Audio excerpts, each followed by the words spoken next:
माँ हुई प्रेग्नेंट। रूही, आज इतना लेट हो गई तू? मम्मी, डॉग्स को खाना खिलाने गई थी। रास्ते में देखा एक कैट का पाँव टूटा हुआ था, तो उसको डॉक्टर के पास ले गई और इलाज में इतना टाइम लग गया। सबकी फिक्र है तुझे, खुद की फिक्र छोड़ के मुंह हाथ धो ले जा। जान तो जान होती है ना माँ, इंसान की हो या जानवर की। अरे मेरी जान, अब नहा ले जाकर, कपड़े बहुत गंदे हो गए हैं। दादू, आपको भी चलना चाहिए था। वो कैट इतनी क्यूट थी, क्या बताऊं। तुझसे भी क्यूट? मुझसे तो ज्यादा क्यूट थी, पर आपसे ज्यादा नहीं दादू। कॉलेज के आखिरी साल में है, पर इसका बस चले तो दादाजी की गोद से ना उतरे। दादाजी की लाडली। पापा, आप तो बस जलते हो कि दादाजी आपके पापा होते हुए भी मुझसे इतना लाड करते हैं। ऐसा ही समझ लो, मुझसे तो कोई लाड ही नहीं करता। अच्छा। रात को सोते वक्त मम्मी और पापा थोड़े परेशान हैं। लोग क्या कहेंगे कि बेटी की शादी की उम्र है और ये लोग बच्चा पैदा कर रहे हैं। अब हो क्या तो क्या करे। देखो, भले कितनी ही उम्र हो, लेकिन हम ये बच्चा नहीं गिराएंगे, कह देती हूं मैं। अरे कल पेट बड़ा होगा तो रूही पूछेगी कि ये सब क्या है। फिर बाहर वाले क्या बोलते हैं, इससे ज्यादा जरूरी ये सोचना भी है कि रूही क्या बोलेगी। आप बात करो ना उससे। नहीं नहीं, मुझसे नहीं होगा। बच्चा तो हो गया तुमसे। अरे तुम कर लो ना प्लीज, मैं सो रहा हूं। इतने गैर जिम्मेदार हो तभी तो बच्चा हुआ है। देखो, मुझे तुमसे लड़ना नहीं है। मम्मी के लिए ये नई टेंशन थी कि अब रूही को बताना पड़ेगा। अगले दिन मम्मी रूही को अकेले में देख के उससे कहती है, अब सुन रूही, तुझसे कुछ बात करनी है। अरे इतना फॉर्मल क्यों हो रही हो मम्मा, बोलो ना। अब अपने घर। हाँ, मतलब ना, मेरे पेट में गुड़गुड़ हो रही है। अरे शर्मा क्यों रही हैं आप? रुकिए, मैं अभी चूरन लेकर आती हूँ आपके लिए। अरे तू समझ नहीं रही है। तो फिर समझाओ ना मुझे। बेटा, अपने घर एक मेहमान आने वाला है।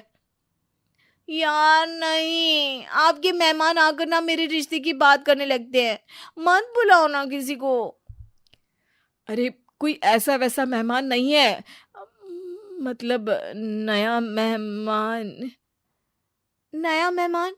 मम्मी क्या यार, थोड़े दिन बाद बुला लो ना, मेरे एग्जाम्स भी आने वाले हैं। रूही, मेरा मतलब है कि तेरा छोटा भाई आने वाला है। आर्यन, चाचा का लड़का? उसे तो बिल्कुल मत बुलाओ, वो मुझे बहुत परेशान करता है। रूही, मैं प्रेग्नेंट हूं।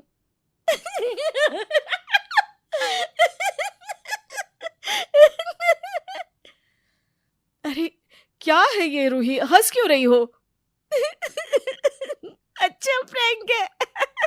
पर अगर मैं आपको बोलती तो आप ज्यादा डरते। रूही, ये मजाक नहीं है। काश मजाक होता तो सब हंस के खत्म हो जाता। मम्मी, आप ऐसा कैसे कर सकती हो? मैंने अकेले ने कुछ नहीं किया, तेरे पापा का भी हाथ है इसमें। अरे पर सब हंसेंगे ना मुझ पर।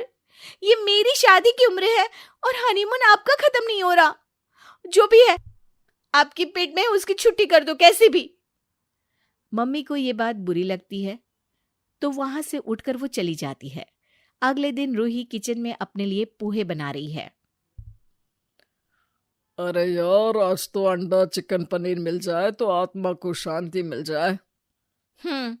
मुर्गी की आत्मा को भी शांति मिल जाएगी। आपको पता है ना, अपने घर में नॉनवेज नहीं खाते। क्यों? क्योंकि मैं एनिमल एक्टिविस्ट हूँ। जानवरों में भी जान होती है। हाँ पता है, और जान तो जान होती है, चाहे इंसान की हो या जानवर की। हाँ तो जो बच्चा तुम्हारी माँ के पेट में है, उसकी जान का क्या है? उसको जाने दे। दादाजी की बात सुन के रूही वहां खड़ी रह जाती है और एक गहरी सोच में चली जाती है। आपको कैसे पता ये सब दादू? तेरे पापा ने बताया।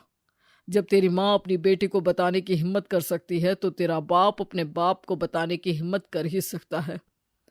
मैं तो घर में नए मेहमान के लिए तैयार हूं, तू देख ले। जमाने की फिक्र है या घर वालों की खुशी की? रूही वहां से सीधे घर से बाहर चली जाती है। सबको लगता है कि रूही पर दादाजी की बात का कोई असर नहीं हुआ है, पर वो थोड़ी देर बाद वापस लौटती है। अरे इतने सारे खिलौने! मेहमान आ रहा है ना, तो तैयारी तो करनी पड़ेगी ना दादू। मम्मी और पापा रूही की बात सुन के उसे खुशी से गले लगा लेते हैं और सब खुशी खुशी नए बच्चे का इंतजार करने लगते हैं।